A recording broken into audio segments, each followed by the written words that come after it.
पूरन का अर्थ है स्टफिंग और पोली का अर्थ है रोटी। मतलब ये व्यंजन जो है वो मूल रूप से मीठी दाल के मिश्रण से भरी हुई रोटी है। पकी हुई चना दाल में गुड़, इलायची और केसर मिलाया जाता है और धीमी आंच पर एक साथ हिलाया जाता है जब तक कि यह अच्छी तरह से गाढ़ा मिश्रण न बन जाए। पूरनपोली एक पारंपरिक महाराष्ट्रीयन व्यंजन है जो चना दाल, गुड़ और गेहूं के आटे से बनाया जाता है। चूँकि इसमें गुड़ होता है इसलिए गर्भवती महिलाएं इसका अधिक सेवन करने से बच सकती है, क्योंकि इसमें उच्च ग्लाइसेमिक इंडेक्स होता है जो गर्भावस्था के दौरान गर्भकालीन मधुमेह के खतरे को बढ़ाता है। और चलिए अब यहाँ पे हम इस तरह की जो पूरनपोली होती है वो कैसे बनाते हैं। अगर आप बिगिनर हो या फिर आपको थोड़ी बहुत आती नहीं है या फिर आती भी है तो एक बार इस तरीके से देख लेते हैं।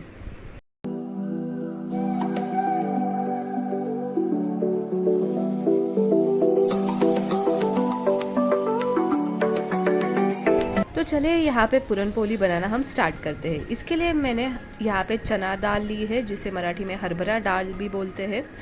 20 पूरनपोली अगर आपको बनानी है तो ये आप इंग्रेडिएंट्स की जो क्वांटिटी है वो आप यहाँ पे ले सकते हो।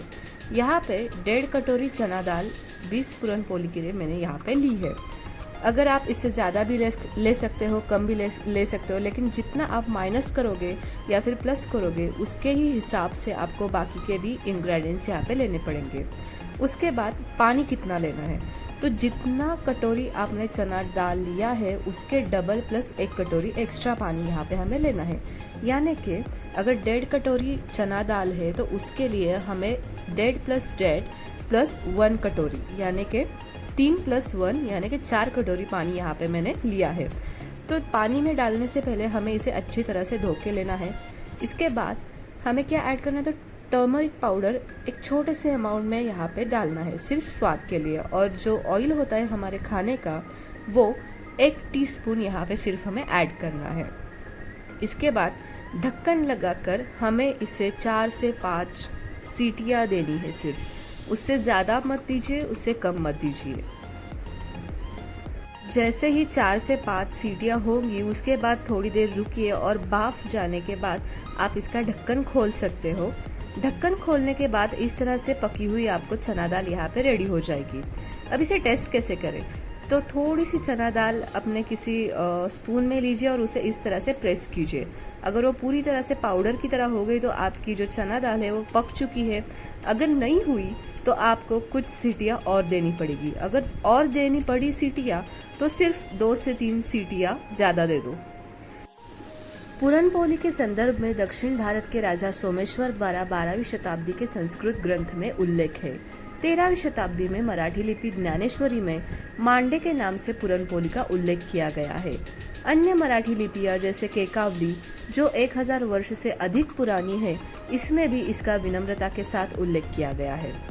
आंध्र प्रदेश के अल्लासानी पेदन्ना द्वारा संकलित 14वीं शताब्दी में तेलुगु विश्वकोश मनुचरित्र में भी इसका बक्षम की विधि से उल्लेख किया गया है।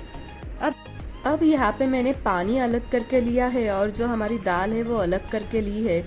गैस मीडियम फ्लेम पर रखिए और जो हमने दाल अलग करके ली है वो इस पैन में निकाल के लीजिए। जो भी आपके पास नॉन स्टिक वाला बर्तन है वो इसके लिए यूज़ कीजिए।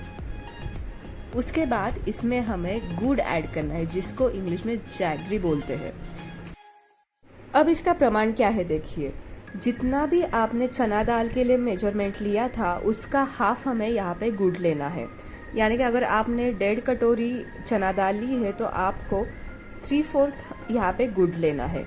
उसके बाद इसमें इलायची पाउडर जो है वो हमें बना के लेनी है और वो यहाँ पे ऐड करनी है।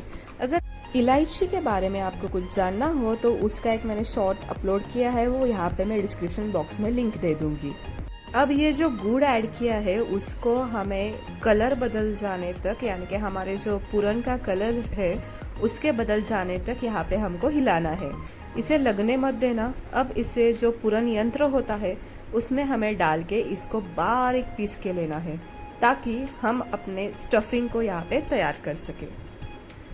अगर आपके पास पूरन यंत्र नहीं है तो आप मिक्सर का भी यूज़ कर सकते हो, या फिर अगर आपके पास जो आटा छानने की छलनी होती है उसका भी आप यहाँ पे यूज़ कर सकते हो। अब थोड़े पूरनपोली के बेनिफिट्स हम देखते हैं। यह फाइबर का अच्छा स्रोत होता है।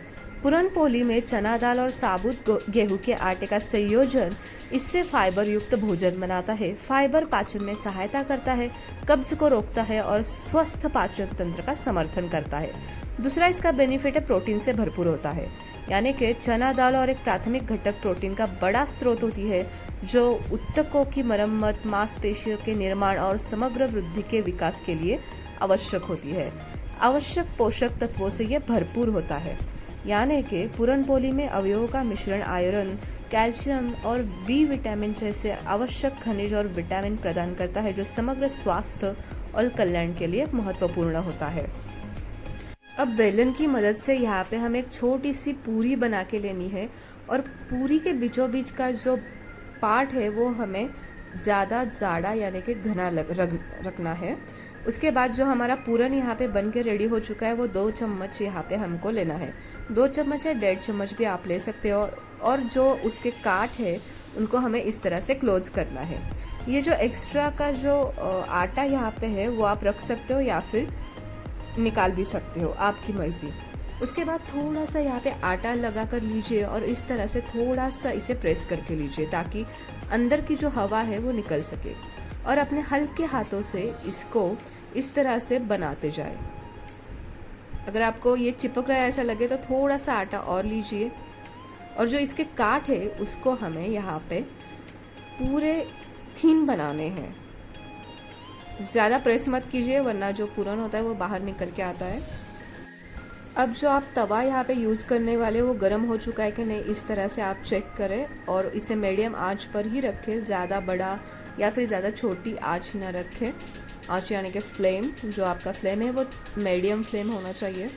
अब यहाँ पे देख सकते हो आपकी रोटी किस तरह से फूलती जाती है। अब हमारे घर में इसमें तेल या और कुछ नहीं लगाते। जब हम इसे परोसते हैं तो उसके ऊपर घी डालते हैं। ये हुआ हमारे घर का तरीका। हर घर में अलग अलग तरीका होता है, तो हमारे घर में मान्यता है कि इसके ऊपर घी डालकर परोसे जाते हैं, क्योंकि इससे इसका स्वाद और समृद्धि बढ़ती है, इसलिए हम घी इस पे डालते हैं। पूरन पोली में प्रोटीन और जटिल कार्बोहाइड्रेट का मिश्रण निरंतर ऊर्जा को प्रदान करता है, जिससे रक्त शर्करा की वृद्धि को रोका जा सकता है।